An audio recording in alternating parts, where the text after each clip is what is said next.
pengalaman inilah yang sebetulnya dihargai dan dicari oleh tipe-tipe wisatawan sekarang. Bahkan sebuah tren ya di mana turis atau orang-orang yang traveling itu ingin membuat tempat yang dia kunjungi itu menjadi lebih baik. Jadi saya nggak mau lagi terdengar, kok Indonesia itu-itu aja, nggak ada yang menarik. No.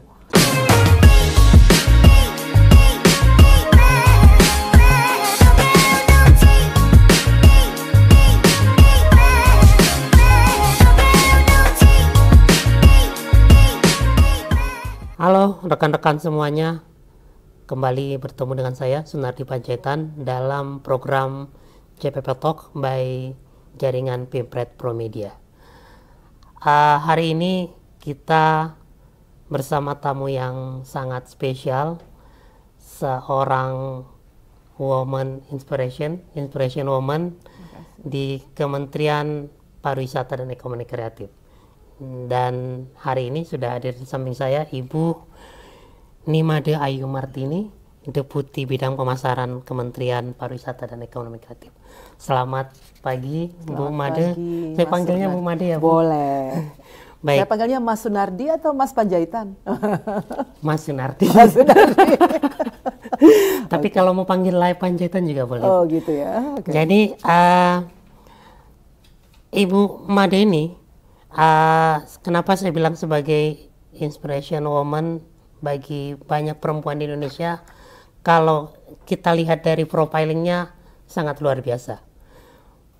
Dari sisi pendidikan, beliau menempuh pendidikan di kampus-kampus top dunia. Saya salut, Bu, mulai dari UGM di tahun 95, kemudian juga di Masters of Science dari London School of Economics di England tahun 99, lalu juga menyelesaikan Executive Education di Mastering International Trade di Harvard Kennedy School of Government. Ini luar biasa, gak banyak orang Indonesia mungkin yang juga bisa kuliah di Harvard, tapi Bu Made bisa masuk salah satunya. Kemudian dari sisi karirnya di kementerian itu mulai dari kementerian di luar negeri. Betul. Tahun 96 ya Bu ya, kalau nggak salah. Betul. Kemudian juga pernah di divisi perjanjian hubungan perdagangan luar negeri ya Bu, Direktur Ekonomi dan Lingkungan Hidup di PBB tahun 2004, lalu Eselon 4 di Biro Hukum, Kepala Bidang Berita dan Publikasi di Pusat Humas Atasé Perdagangan Indonesia di Washington DC. Ya, jadi ini untuk teman-teman yang wartawan yang pernah membuat berita soal hubungan Indonesia dan Amerika dan perdagangan, pasti pernah bersentuhan dan berhubungan dengan Bu Made gitu ya. Lalu sekarang sejak tahun 2022 betul, itu diamanahkan sebagai Deputi Bidang Pemasaran Kementerian Pariwisata dan Ekonomi Kreatif. Jadi Bu Made ini adalah marketingnya pariwisata di mata dunia. Luar biasa. Jadi banyaknya turis datang ke Indonesia itu tergantung Bu Made kayaknya. Strateginya seperti apa dan programnya seperti apa untuk bisa narik wisatawan asing ke Indonesia.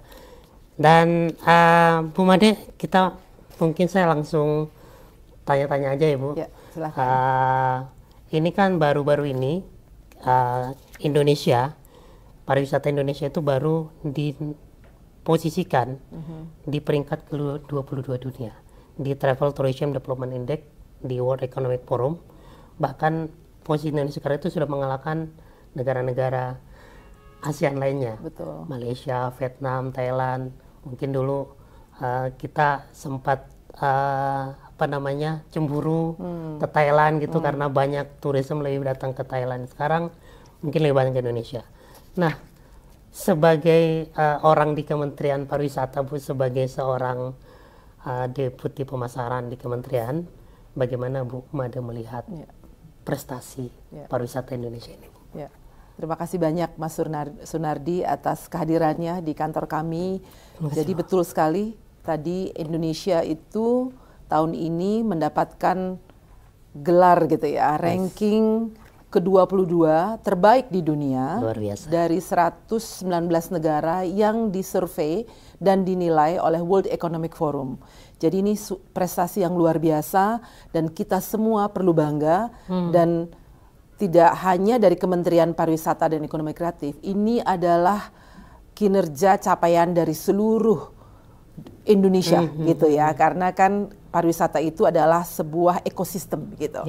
Jadi kita bangga, perlu bangga karena dari segi penilaian tersebut kita meningkatnya luar biasa ya, 10 peringkat dari yang sebelumnya dan betul di Asia Tenggara ini mencuat lah gitu. Jadi dari segi kita apakan ini? Kita udah mendapatkan ranking yang baik. Jadi kita harus tentu saja pertahankan dan kapitalisasi. Artinya di mata dunia Indonesia ini sudah dianggap kemajuannya dari segi pariwisata, travel and tourism gitu ya. Oleh karena itu ini menjadi modal nih kalau saya sebagai marketer jadi modal nih untuk kita berpromosi lebih banyak lagi. Nah dari sana tuh kita lihat nih kategori-kategori apa aja sih yang bikin Indonesia itu mencuat gitu ya. Salah satunya, nah ini penting ya untuk dicatat ya oleh semua masyarakat kita juga biar tahu bahwa pemerintah meletakkan prioritas terhadap sektor pariwisata. Jadi priority untuk travel and tourism itu kita nomor 3 di dunia. Artinya negara-negara di dunia Indonesia itu dianggap salah satu negara yang meletakkan prioritas di dalam sektor ini, sektor pariwisata ini. Kelihatan sih sebetulnya bagaimana beberapa tahun terakhir kita menetapkan misalnya 5 super prioritas untuk pengembangan destinasinya. Terus untuk transportasi, akomodasi, kemudian aksesabilitas, banyak airport yang dibangun, marina, port, dan sebagainya, jalan-jalan. Nah itu semuanya itu prioritas yang diberikan oleh pemerintah kita gitu ya. Kemudian yang lain adalah, nah ini sebetulnya sebuah anugerah. Jadi bagi Indonesia karena satu dari budayanya, dari alamnya, dari kekayaan alam Indonesia itu dinilai sangat tinggi. Jadi ini adalah berkah sih kalau ini. Nah, kalau kita tidak manfaatkan dengan baik, ya berarti kesalahan kita lah ya. Nah, inilah kita harus memanfaatkannya dengan baik, tapi harus selaras lah ya. Nilai-nilai untuk lingkungan, kemudian secara sosial dan budayanya juga kita harus tetap jaga. Kemudian tentu saja memberikan profit atau kemanfaatan bagi Indonesia. Itu sih sebetulnya beberapa hal. Tapi ranking ini semoga nanti kita akan tingkatkan lagi ya, kita inginnya begitu. Karena pasti masih banyak PR nih. Salah satunya nih PR-nya yang dilihat atau dinilai oleh World Economic Forum ini adalah mengenai hygiene ya atau keamanan dan kebersihan gitu. Ini belum baik, dianggapnya belum baik. Sebetulnya ini bisa menjadi cambuk buat kita. Artinya di sektor pariwisata, di industri pariwisata ini kita mesti memperhatikan hal-hal tersebut salah satunya. Jadi ITC juga, ICT. Jadi mengenai internet, jaringan internet. Dan sebagainya itu juga perlu ditingkatkan gitu. Tapi selamat kepada Indonesia, artinya ya kan Mas Sunardi, ini kita berbangga hati, capaian tertinggi lah. Karena 2013 kita ranking 70 Mas. Wow. Kemudian naik. Ini naiknya luar biasa Bu ya. Ke 42, kemudian naik ke 32 dan sekarang 22. Semoga insya Allah Hastungkare next adalah bisa lebih baik lagi. Mudah-mudahan bisa masuk 10 besar gitu ya Bu ya. Amin. Tapi tetap ada catatan ya Bu ya dari World Economic Forum terkait dengan pariwisata Indonesia ya. Jadi tetap ada catatan dari World Economic dan semoga itu bisa juga menjadi perhatian para pemangku pariwisata Indonesia ya Bu. Jadi tidak hanya tanggung jawab Kementerian Pariwisata, juga Pemda dan lain-lain gitu. Nah, sekarang ini kan sedang tren ya Bu, pariwisata berkelanjutan di Indonesia. Jadi ada regeneratif tourism gitu. Apakah ini memang salah satu tren populer pariwisata ke depan menurut Bu Made? Ya. Betul Mas Sunardi. Jadi setelah COVID ini kita perhatikan ya tren dari wisatawan itu berubah. Dulunya misalnya mereka suka grup gitu rame-rame, terus ke pantai, kemudian kan sun and sea gitu ya. Sekarang bukan itu aja. Mereka justru sekarang ingin mencari pengalaman yang berbeda gitu yang ditawarkan oleh destinasi maupun produk dari pariwisatanya. Jadi maksudnya gimana? Jadi experience gitu ya. Kami perhatikan nih sekarang orang-orang itu cenderung untuk menikmati alam tapi yang memberikan makna gitu ya. Contoh desa wisata. Desa wisata itu adalah salah satu produk ya yang akan dan sangat menarik bagi banyak wisatawan dunia karena menampilkan hal-hal unik dan khusus yang tidak dialami mungkin oleh produk-produk lain. Contoh, kalau ke desa kita kan pasti alamnya indah, cantik, bersih, gitu ya. Kemudian yang kedua ada budaya di sana. Budaya misalnya pas lagi ke Sumatera Barat, budayanya kuat kan. Budaya kulinernya, budaya kekerabatannya, musiknya dan sebagainya itu adanya di desa, gitu ya. Jadi pengalaman-pengalaman unik dan original inilah yang dicari sebetulnya. Nah, bagaimana dengan apa yang disebut sekarang dengan sustainable tourism gitu ya. Bahkan lebih lagi nih, sustainable itu kan pariwisata yang lestari artinya. Lestari dengan alam, dengan lingkungan dan budaya, lestari juga biar bisa mendapatkan benefit gitu ya atau profit gitu kan. Tiga ini. Tapi sekarang ada yang lebih lagi namanya regenerative tourism. Bahkan sebuah tren ya di mana turis atau orang-orang yang traveling itu ingin membuat tempat yang dia kunjungi itu menjadi lebih baik. Jadi partisipatif sifatnya. Contoh, kalau saya misalnya jadi turis yang regeneratif gitu ya, yang pro regeneratif itu adalah kalau ke suatu tempat ngelihat sampah nih, kok kotor, kita pungut sampah tersebut. Kita biar tempat itu menjadi lebih baik. Nah ini kesadaran ini penting sekali. Kemudian ikut menanam misalnya mangrove atau bakau ya, sehingga pinggir laut itu tidak terkena tsunami nantinya atau tidak erosi dan sebagainya. Nah, tabiat-tabiat atau culture seperti ini penting dan sekarang trennya adalah lebih banyak lagi yang menawarkan paket-paket wisata seperti itu, gitu. Jadi justru membayar dan para wisatawannya rela untuk membayar karena dia sadar. Nah inilah yang kita lihat tren tersebut dan kami mengajak para pelaku di Indonesia, lihat Indonesia itu memiliki potensi yang luar biasa. Alamnya indah, budayanya kuat gitu ya. Ekonominya juga harus kuat gitu. Pariwisata itu bisa membuat hal tersebut. Jadi pariwisata itu sustainable banget sebetulnya, sehingga kita harus dukung dan lakukan dengan yang benar begitu. Nah, kami dari pemasaran memasarkan hal tersebut, mengajak wisatawan dari seluruh dunia, hey lihat dong desa wisata yang sekarang di kementerian sudah ada yang namanya Jadesta kan, kita masukkan dalam jaringan. Jadi dia punya network, sehingga dikelola oleh desa, oleh orang desa, benefitnya untuk desa juga. Nah, kalau desa-desa di Indonesia ini kuat, berarti kan soko guru kan ini. Jadi pariwisatanya kuat, pasti ekonomi kreatifnya juga bangkit, tumbuh. Karena ketika wisatawan ke sebuah desa atau tempat, dia pasti ingin beli oleh-oleh. Ya toh, misalnya saya nih dari Bali gitu, di desa di kabupaten saya di Manistutu namanya, salah satu desa wisata juga. Orang ke sana khasnya apa di sini nih, di Jembrana ini gitu kan ya, nyari adalah terkenal oleh kakao di sana, kakaonya, vanilinya. Orang ke sana pasti beli oleh-oleh dong. Oke, belilah dia itu atau kerajinan yang lain, atau setelah itu karena indah dia stay lebih lama. Kalau nggak ada budaya mungkin dia pulang lebih cepat atau ke tempat lain, tapi karena ada budaya nonton jegok dan sebagainya. Nah, pengalaman-pengalaman inilah yang sebetulnya dihargai dan dicari oleh tipe-tipe wisatawan sekarang. Mau healing sekarang ini, mau tenang, mau jadi yang berbeda. Nah, makanya tren-trennya itu seperti itu. Satu, destinasi di mana namanya destination less travel. Artinya di mana orang-orang nggak terlalu rame, justru banyak yang suka gitu. Jadi ada mencari nih tren-tren itu. Di mana namanya delicious travel, delicious destination.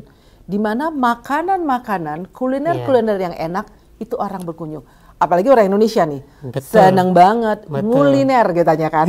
kita nyari tempat dimanapun di Indonesia pasti ada yang khas. Sekarang wisatanya wisata kuliner. Justru wisata kuliner. Dan spendingnya juga kalau BPS terakhir bulan Mei kemarin bilang paling tinggi kuliner gitu ya. Stand akomodasi lah ya, itu dicari. Ketiga juga tren yang kami lihat ini adalah namanya setting destination. Artinya kalau masuk film, TV, klip musik, justru dicari, Mas.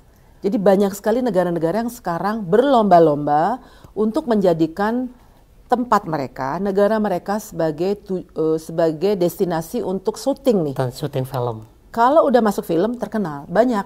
Saya baru kembali dari Solo kemarin, ada tuh di Laweyan ternyata pernah ada film yang terkenal di sana. Sekarang akhirnya turisnya berbondong-bondong ngelihat mau foto, mau selfie dan sebagainya gitu.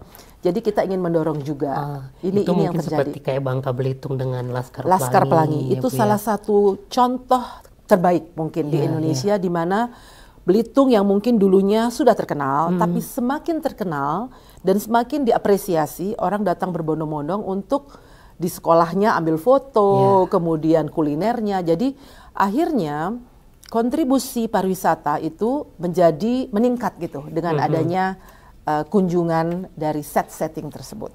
Itu menarik, beberapa tren tuh. Menarik nih tren ke depannya. Tapi memang wisatawan Indonesia juga mulai mengikuti kayaknya Bu ya dengan tren itu ya. Betul. Jadi tidak saja ke Bali misalnya tidak lagi mencari tempat-tempat yang pantai-pantai gitu, tapi atau sudah mulai party atau pesta aja. Tapi juga mau ke arah sustainable. Jadi ikutan misalnya melepas tukik ke laut, ke pantai gitu. Jadi di Sanur ada tempatnya, di Nusa Penida, kemudian di Jembrana, di Perancak ada tuh. Jadi ini bagus sekali. Jadi partisipatif gitu. Nah, ini kan ada tren ya Bu, tren tourism, regenerative tourism itu. Lalu bagaimana strategi Kemenpar? Terutama Deputi Pemasaran itu merespon itu, strategi untuk memasarkan pariwisata kita ini seperti apa Bu? Pertanyaan yang baik ya. Kalau kami melihatnya sebagai bagian dari strategi itu adalah edukasi. Bagaimana caranya kita mengeduket ya wisatawan tersebut. Sebenarnya wisatawan siapa sih? Semua orang adalah wisatawan.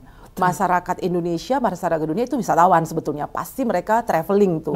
Pasti one way or another istilahnya. Nah, dengan mengedukasi itu mereka bangkit ya, bangkit tergugah. Nah, kalau lihat dari survei, justru anak-anak milenial dan Gen Z ini kesadarannya tinggi. Ini kami dari marketing communication ya, Markom di D5 ini sedang membuat kampanye nih sekarang.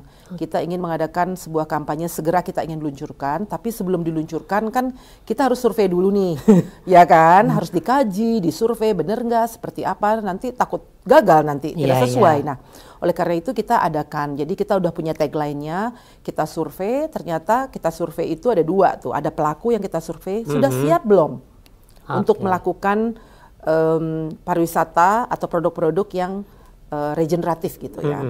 Terus kalau Gen Z dan milenial ini kita tanya, mereka justru sangat setuju dan mendukung adanya regeneratif tourism ini karena mereka sudah terpapar dari sosial media dan mereka juga cinta misalnya naik gunung.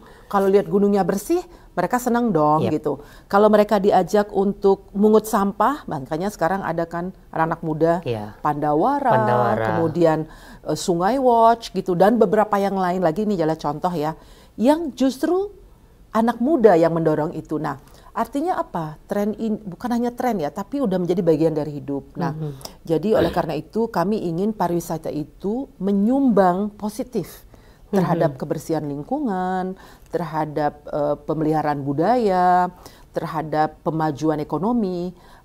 Sektor pariwisata ini bisa gitu. Kami tidak mau dilihat sebagai justru menyumbang yang negatif gitu loh. Oh, gara-gara pariwisata jadinya kotor. Kita nggak mau seperti itu, justru sebaliknya. Jadi marilah kita bersama-sama sebetulnya. Nah, itu satu nih strateginya. Edukasi ya, Bu. Edukasi.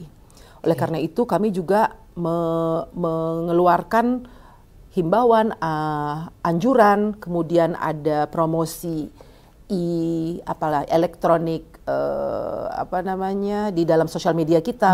Kalau kita berkunjung gitu, kalau ada sampah, buanglah sampah pada tempatnya. Kalau ada sampah di laut, pungut. Kalau ada acara bersama dari hotelnya, dari ini, kunjungan sampah. Kalau bisa kunjungan yang dekat gitu. Kalau bisa kita makan atau mengkonsumsi produk-produk yang lokal, ya kan? Buah lokal, kuliner lokal. Kenapa? Kalau dengan lokal berarti kan kita membantu ekonomi lokal. Ekonomi lokal tumbuh itu baik. Jadi bukan barang-barang yang dari jauh diimport atau dijauhkan. Jadi emisinya, kalau misalnya bawa buah A dari satu titik ke dalam negeri gitulah, ke Jakarta, ini emisinya berapa nih? Tapi kalau makan buah lokal, salak dari Pondoh gitu, salak dari dekat sini gitu kan, itu dekat. Gak perlu transportasinya terlalu jauh. Nah, sebetulnya kesadaran-kesadaran itu penting gitu untuk. Jadi dari kementerian juga punya program nih yang namanya rantai pasok. Rantai pasok untuk mensuplai produk-produk ke restoran, ke hotel itu kalau bisa lokal. Jadi gerakan-gerakan itu sekarang udah ada. Itu menjadi tourism, Mas. Jadi pariwisata. Jadi ada gerakan misalnya from farm to table. Jadi kita ikutan metik buah-buahan, sayur-sayuran, terus dimasak sendiri, fresh. Nah ini wisata minat khusus namanya yang jadi luar biasa perkembangannya, produknya juga berbagai macam, tapi juga pada saat yang sama bisa mendukung yang namanya regeneratif tourism ini. Jadi pariwisata di mana memberikan efek positif bahkan lebih baik daripada sebelumnya gitu. Dan ini kita lakukan melalui edukasi, melalui promosi. Promosi kita baru saja minggu lalu memanggil dan bekerja sama dengan para pelaku, travel agent, tour operator. Kita kasih destinasi-destinasi baru nih. Kita berikan dan ajak untuk mencoba produk-produk baru yang sustainable seperti ini. Kalau bukan kita mulai, siapa lagi gitu. Betul, nah, konsumen kalau ngelihat itu dipromosikan dengan baik pasti beli karena mereka sebetulnya dari dalam dirinya itu sadar sudah diedukasi nih, udah terpapar nih, habis itu beli dan cintai. Kemudian yang ketiga kita punya gerakan nih namanya BBWI dan BBI. Ya, Bu. BBI itu Bangga Buatan Indonesia. Tadi saya bilang biar dekat-dekat aja lokal produk. Bangga berwisata di Indonesia aja. Hashtagnya #di Indonesia aja. Kenapa? Karena kita ingin orang Indonesia yang jumlahnya 275 juta ini kekuatan nih. Ya, kita harus mengetahui negara kita, mencintai negara kita dengan berkunjung di negara kita. Pemerintah telah membuat jalan tol yang panjang, kemudian airport yang banyak, kemudian port atau dermaga yang banyak, kemudian sudah mengundang investasi untuk membuat hotel, restoran, resort, membangun jaringan desa wisata, udah ada. Mari kita kunjungi negara kita gitu. Orang luar aja datang berbondong-bondong ke sini karena unik. Masa kita pergi gitu ya? Ya boleh sih, silakan. Tapi kan kita maunya karena pemerintah mengajak ke sini. Jadi melalui media kita ingin sekali mempromosikan negara kita ini. Gak usah jauh-jauh sebetulnya, di sekitar kita aja. Ini sekarang adanya digital nih, yang keempat nih. Caranya gimana nih strateginya? Using digital. Ini sudah dikasih sebuah tools yang luar biasa di dalam civilization ini pertama kali kita dalam sejarah kita ini memiliki sebuah teknologi yang cepat, murah. Yang kalau kita tidak memanfaatkan, malah kita dimanfaatkan nantinya. Marilah kita memanfaatkannya dengan baik. Shootlah atau ambillah tempat-tempat menarik di sekitar kita aja. Jadi biasanya anak-anak muda nih, cepet banget. Itu sebenarnya spesial. Misalnya saya belum pernah ke mana nih, ke Wakatobi. Ternyata anak-anak di Wakatobi itu bikin postingan gitu, bisa viral. Akhirnya kita lihat, wah bagus sekali. Saya sebagai, walaupun saya deputi pemasaran, apalagi saya deputi pemasaran, dan juga turis, pengen dong ke sana. Pasti. Kalau sebelumnya belum ada maksudnya teknologi ini kan kita, wah Kotobi di mana ya, kayak apa ya? Tapi sekarang lihat visual, lihat. Jadi kita ingin memanfaatkannya dengan baik. Sosial media, kemudian internet yang cepat sekali itu bisa menjadi jendela untuk kita berpromosi, bukan hanya di Indonesia tapi ke luar negeri. Oleh karena itu, bagi yang belum nih, kami ingin sekali teman-teman semua dimanapun berada ya, follow lah atau ikutlah dari Wonderful Indonesia sosial media kami, Pesona Indonesia yang untuk domestik biasanya, Kreatif by Indonesia itu untuk produk-produk atau ekonomi kreatif kita. Jadi dari sana akan ditemukan banyak sekali hidden gems yang mungkin bisa memberikan inspirasi. Jadi saya nggak mau lagi terdengar, kok Indonesia itu aja, nggak ada yang menarik. No, coba lihat itu akun-akun kita dan akun-akun teman-teman yang ada benar-benar luar biasa yang wow faktornya itu. Gitu. Jadi di Indonesia ini karena bentangannya cukup luas Indonesia ini, pariwisatanya cukup banyak. Ya, bervariasi. Jadi bervariasi. Semuanya ada di Indonesia. Jadi nggak perlu sebenarnya kita jauh-jauh, sekali bisa lah sebagai perbandingan ya Bu. Tapi mengeksplor pariwisata Indonesia itu lebih nggak ada habis-habisnya Bu. Betul. Ini di setiap provinsi itu kita bisa menemukan banyak spot. Apalagi tadi banyak sekarang penggunaan teknologi. Nah nanti saya juga mau tahu nih Bu, dari sisi kementerian. Kalau sekarang itu kan cepat viral ya Bu. Iya. Cepat viral, ada pariwisata apa namanya yang nggak pernah kita ketahui tiba-tiba rame. Iya.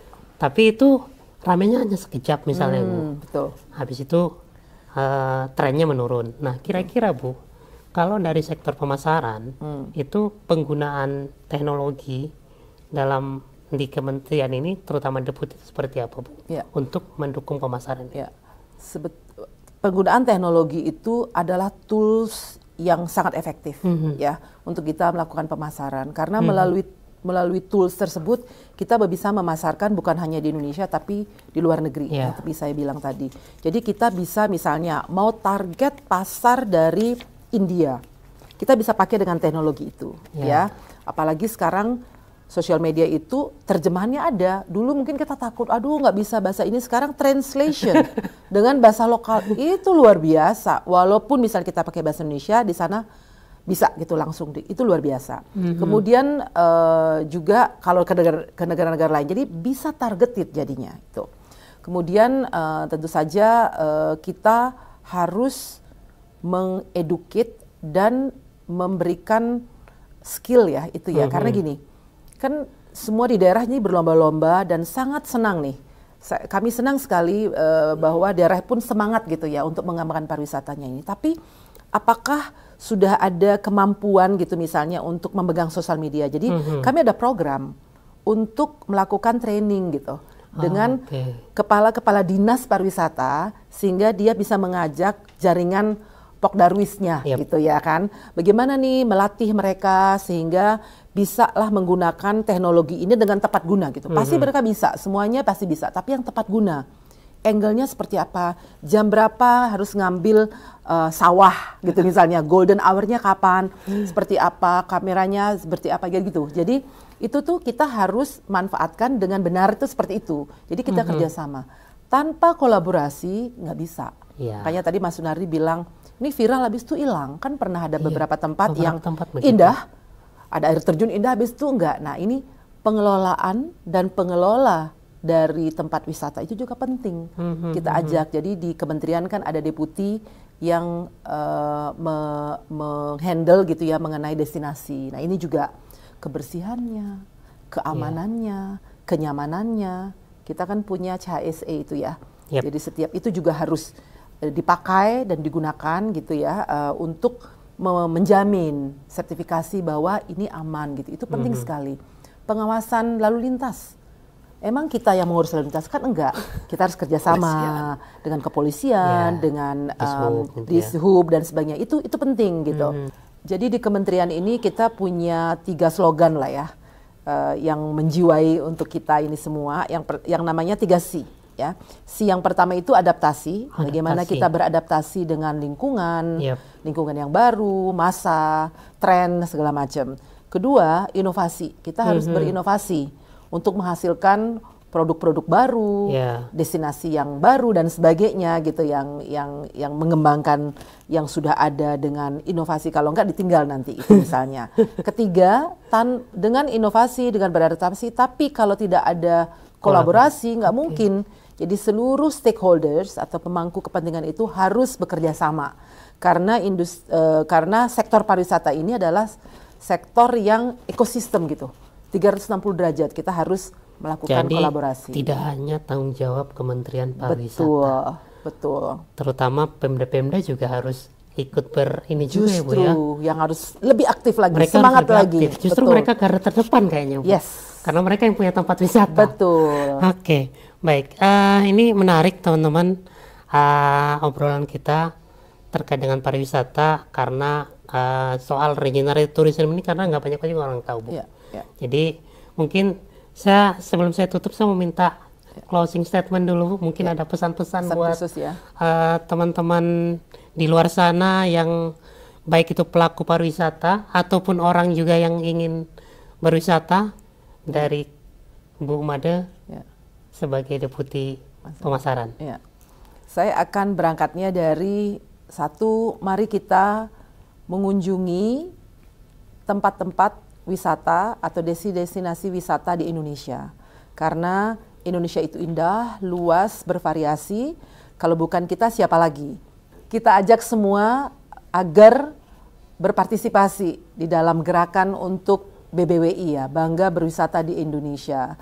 Itu yang pertama. Yang kedua, untuk regeneratif tourism ini sebuah gerakan yang bagus menurut kami, dan kami ingin ajak bersama bagaimana agar destinasi wisata itu dijaga, bahkan dibuat lebih baik sebelum kita datang ke sana. Jadi partisipatif atau responsibel atau bertanggung jawab gitu.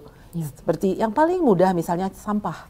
Oke, bukan saya wisata ke sana kenapa harus mengut sampah, tapi kita harus sadar gitu. Kalau bukan kita yang melakukannya, siapa lagi? Jadi bareng-bareng gitu. Kemudian kalau ada yang gerakan untuk menanam pohon di hutan, mangrove, di pantai dan sebagainya, ikut gitu, dan menjaga binatang, tidak merusak.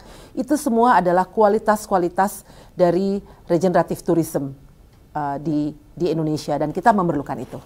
Kami juga mengajak pemerintah daerah, ya, baik di level provinsi, tingkat 2, kota, untuk bersama-sama melihat pariwisata ini sebagai sebuah ekosistem yang bisa memberikan benefit gitu ya kepada kita semua. Jadi mohon tata ruangnya gitu ya, tata ruangnya itu dijaga baik.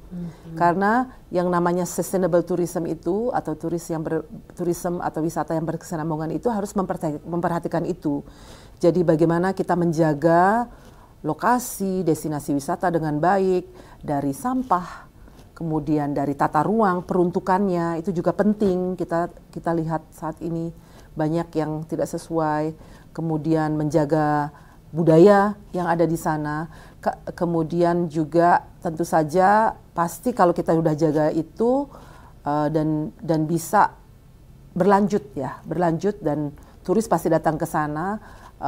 Parkiran misalnya juga ada masalah, itu juga pasti. Jadi semua diatur ya, pengaturan yang baik menurut kami. Kalau itu dijaga dengan baik, diatur dengan baik, pasti turis itu nyaman dan mau datang, sehingga ketika datang tetap datang dan menjadi sebuah berlanjut, kemudian memberikan manfaat kepada masyarakat, dan pasti akan menjadi pariwisata yang keberlanjutan gitu. Itu mungkin harapan kami terhadap pemerintah, terutama di daerah. Baik, terima kasih banyak Bu Made. Jadi